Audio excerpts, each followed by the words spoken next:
Alright guys, what's up here? Lou here from BJJ Dominance. Hopefully you guys can hear me just fine. One of the things I want to go over quickly today is I get asked the question of, Lou, I know squatting is important, but what's the best squat for Jiu-Jitsu, right? And regardless of what we're doing, we have to understand the concept that we need to train for strength and we need to train slightly for volume and hypertrophy or muscle building, right?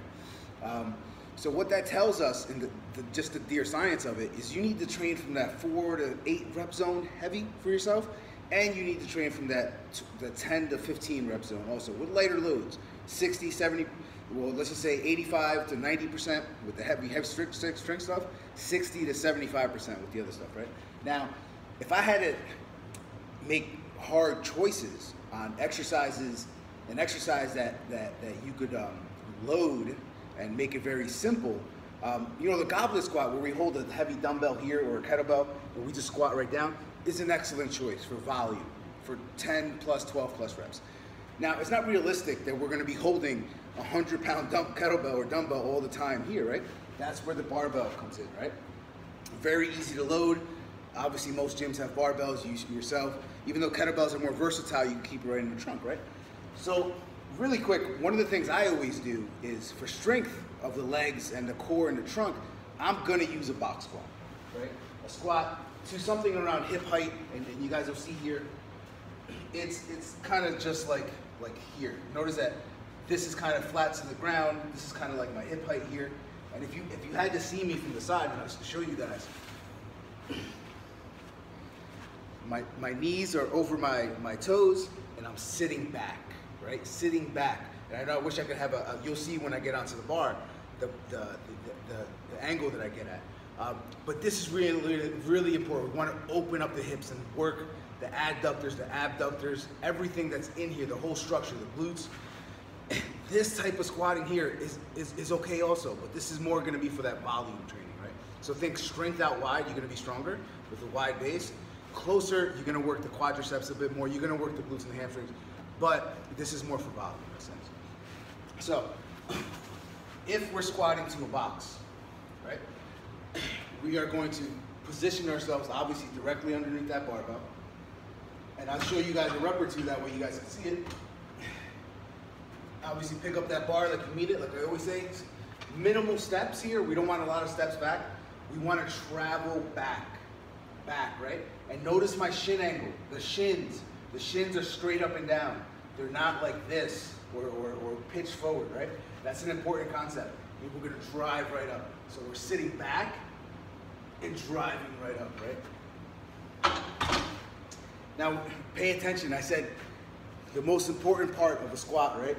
When I wanna see people squat is what this is doing, what the shins are doing.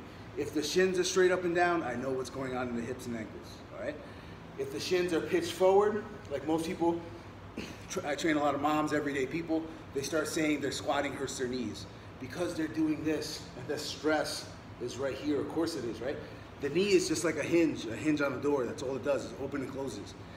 So if we're here, right, and we're sitting back, notice that my shins are straight up and down for the most part, right? They're pretty close. I mean, my ankles are tight right now, my calves are tight, but whatever. Now, the only other squat that I would do with a barbell, right, would be a front squat. But a lot of people have problems. Front squat, I mean from the front rack position, which you would need a clean grip for. Now, a lot of people, I have years of weightlifting experience. My wrists and shoulders are more mobile than people think from years of barbell work. So we'd be here, right? 4 fingers is ideal, 2 fingers is okay, right? And we're sitting, same thing, we're sitting back and down, right? Now, a lot of people find that, especially jiu-jitsu practitioners, a lot of stress in between the wrist, elbow, and shoulder. Their shoulders and lats are tight, their triceps are tight, so they really can't do this. Hence why most people miss their Americanas on me sometimes. I have a couple different options. And the first one's probably going to be the most ideal for you because it's like the safest approach. And there's another way after this I'll show you, but what you want to do is take two regular wrist straps, right? You want to strap these guys right on. A second here. Now what you're going to do is you're still going to position it like you were going to grab a clean grip. You're going to grab in your hands. And you're going to wrap those hands right around. Now we get underneath it with the elbows up. Elbows up is probably the biggest important piece of it to understand. Now from here we still sit and drive right back up, right? But notice the elbows are up. All the wraps are doing is giving you more room, as opposed to the hands being tucked underneath. You notice how I can get my fingers to my shoulder? A lot of people can't do that, especially bigger guys that are tight. They're not, so all we're doing is allowing for this space now. They're grabbing up here, right? The only other option that we would have with a front grip, front squat grip, is to crisscross, which I don't really like doing because I think a lot of people start to pitch their elbows down here, and if you're sweaty, the bar's gonna slide, but I'll show it to you guys anyway. So I always tend to like crisscross my thumbs. I go right underneath, right? And then the elbows have to stay high, right? But a lot of people are gonna do this, and then the bar's gonna fall forward. And that's why I say that the wraps are better off. And you're also better off just working on your clean grip, but it's not a 100% necessity, right? So, with squatting, if I had to put a priority on it, right, I would put box squatting. Something around parallel height is fine, right? You want to build strength in this department, this range here, right? And we want to work some heavier weights for yourself, some 4 to 6 to 7 reps, tough, right?